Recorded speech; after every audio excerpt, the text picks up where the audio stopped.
Halo teman-teman Laksmi, apa kabarnya? Kembali di cerita Laksmi, Laksmi ingin bercerita. Tapi cerita Laksmi edisi kali ini sebenarnya bukan lebih kepada ingin bercerita sih, tapi lebih kepada ingin berkenalan lebih dalam, lebih jauh dengan salah seorang tokoh besar bangsa Indonesia yang ternyata memiliki peranan dan sumbangsih yang begitu luar biasa bagi perjuangan kemerdekaan negara Republik Indonesia. Beliau kerap kali disebut sebagai bapak psikologi Jawa yang ternyata juga seorang filosof hebat yang kita miliki. Beliau juga tokoh yang pertama kali membentuk tentara perlawanan Belanda demi perjuangan kemerdekaan negara Republik Indonesia, dan beliau adalah sahabat dekat dari seorang Ki Hajar Dewantara, Ki Ageng Suryo Mentaram, salah satu tokoh hebat yang kerap kali disebut sebagai Platonya Nusantara, pencetus psikologi Jawa yang namanya selama ini kurang terdengar. Bahkan selama aku sekolah aku nggak pernah mendengar dan membaca nama beliau.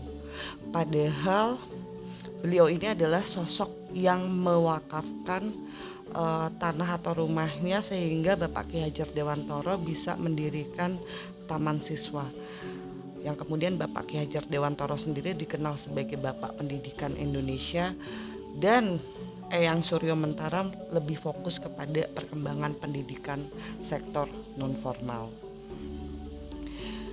Ki Ageng Suryo Mentaram lahir di Yogyakarta pada tanggal 20 Mei 1892. Seperti tadi yang aku ceritakan di awal, ternyata beliau yang membentuk tentara perlawanan Belanda.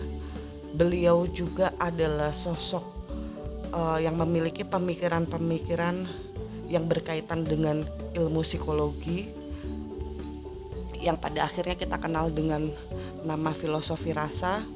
Beliau juga seorang filosof yang sangat-sangat memahami dan mendalami filsafat.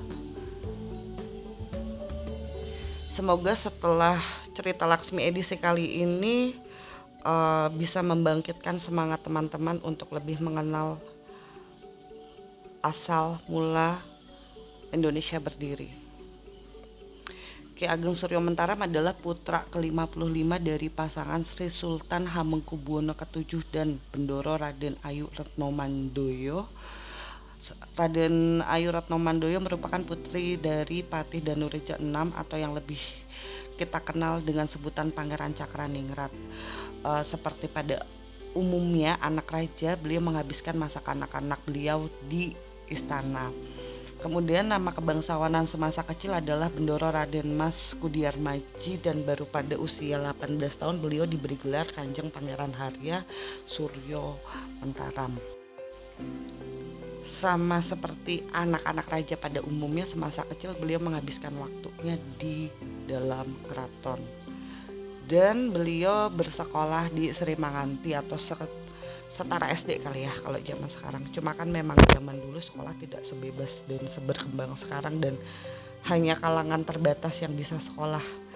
Dan karena beliau anak raja, maka beliau punya hak untuk bersekolah. Selain itu beliau juga mengambil pendidikan kursus bahasa Belanda, bahasa Inggris, dan bahasa Arab setelah lulus dari Sri Manganti. Dan kemudian ternyata beliau adalah murid dari Kiai Haji Ahmad Dahlan. Beliau belajar mengaji pada Kiai Haji Ahmad Dahlan yang kemudian kita kenal sebagai tokoh pendiri Muhammadiyah. Selepas pendidikan formal dan non formal yang beliau ambil, Eyang Suryo Mentaram pernah bekerja di kantor gubernur selama 2 tahun, dan memang sejak dulu hobi membaca, terutama buku-buku yang berhubungan dengan filsafat dan ilmu kepemerintahan. Nah, Eyang Suryo Mentaram ini walaupun putra raja tapi sosoknya sangat sederhana dan bersahaja. Jadi pernah suatu kali pergi kondangan bersama rombongan istana dan naik kereta. Kemudian Eyang melihat dari jendela bahwa di luar ada petani yang lagi menanam padi, dan Eyang berpikir, dan saat itu Eyang berpikir betapa hidup itu tidak adil gitu.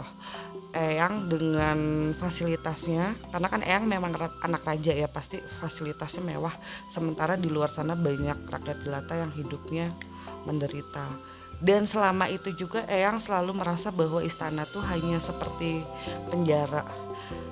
Kehidupan yang sebenarnya tuh lebih kepada bersosialisasi dan berinteraksi.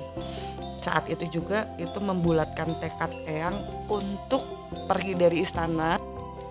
Eyang memutuskan untuk meninggalkan istana dan mengembara ke daerah Kroya, Purworejo dengan nama samaran Natadangsa. Dan selama proses pengembaraannya itu Eyang menyamar jadi petani, jadi tukang batik pikul, tukang batik keliling gitu mungkin ya. Jadi tukang gali sumur sampai pada akhirnya Raja Hamengkubuwono ke-7 memerintahkan pengawal untuk mencari Eyang Suryo Mentaram. Dan betapa kagetnya para pengawal ini ketika menemukan Eyang, melihat ada seorang anak raja lagi gali sumur dengan penampilannya ya bisa dibayangkan mungkin kalau misalnya orang lagi menggali sumur itu seperti apa. Akhirnya pengawal ini membujuk dan merayu Eyang supaya mau pulang ke istana, kemudian Eyang nurut. Dan akhirnya Eyang kembali ke istana, tapi banyak kejadian yang bikin Eyang semakin resah. Dan akhirnya berkali-kali Eyang mencoba meminta izin pada ayahandanya untuk tidak tinggal di istana atau pergi meninggalkan istana, tapi nggak diizinin. Sampai akhirnya ketika Hamengkubuwono ke-7 digantikan Hamengkubuwono ke-8, Eyang akhirnya mendapatkan izin untuk meninggalkan istana. Kemudian Eyang memutuskan untuk mengembara ke daerah Beringin Salatiga, dan di sanalah Eyang mengembangkan ilmu dan ajarannya yang kemudian kita kenal sebagai filosofi rasa dan kawruh jiwa. Dan uniknya Eyang benar-benar melakukan riset dan penelitian gitu. Cuma emang penelitian zaman dulu jangan dibayangkan seperti penelitian sekarang ya. Jadi Eyang menjadikan diri sendiri sebagai kelinci percobaan dan objek percobaan. Terus Eyang juga menjadikan teman-teman dan orang-orang yang Eyang temui sebagai objek percobaan Eyang.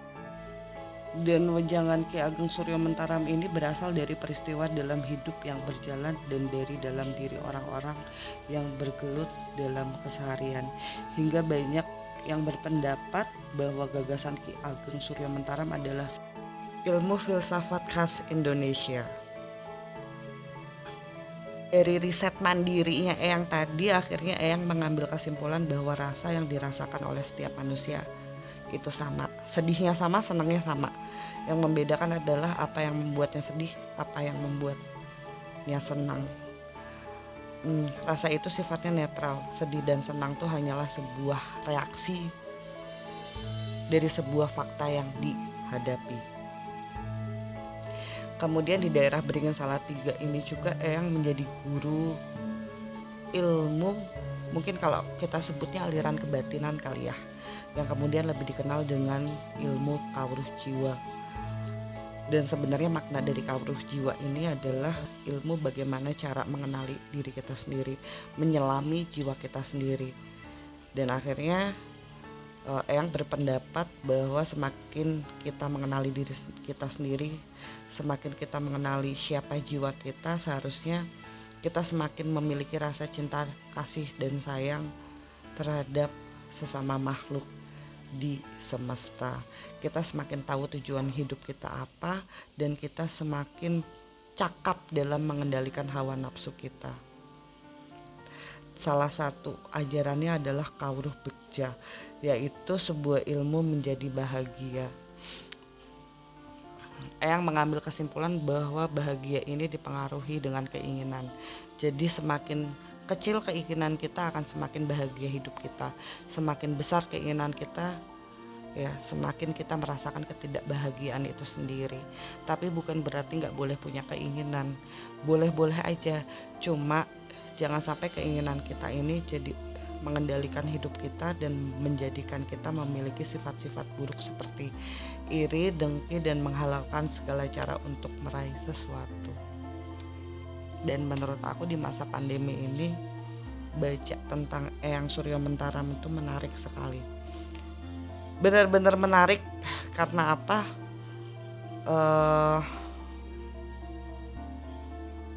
Aku baca apa yang beliau ajarkan, ilmu-ilmu dan wejangan beliau tuh kayak punya ketenangan sendiri.